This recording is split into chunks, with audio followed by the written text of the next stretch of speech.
lingual gyrus. So lingual sulcus, so post-calcarean sulcus, lingual sulcus are only the sulci present in the occipital lobe.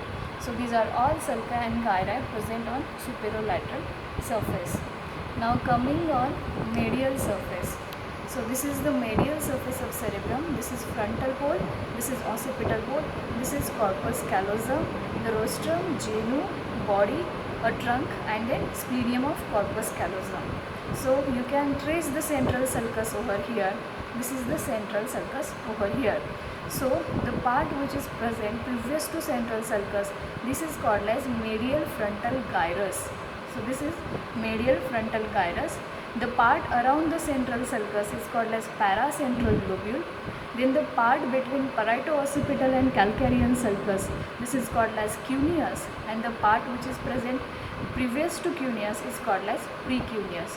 So from frontal to occipital pole we are having medial frontal gyrus, paracentral lobule, precuneus and cuneus.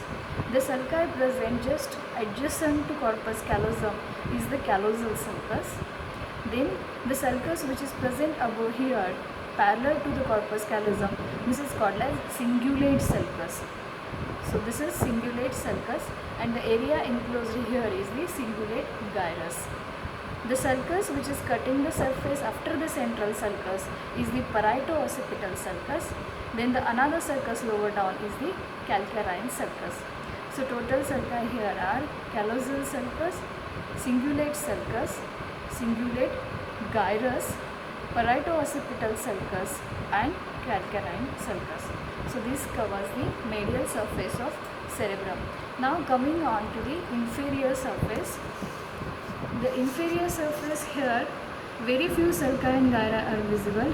Of course this is the frontal pole, this is the occipital pole. So you can visualize the olfactory bulb and olfactory tract here. So that olfactory bulb and olfactory tract lying in one sulcus, this sulcus is called as olfactory sulcus.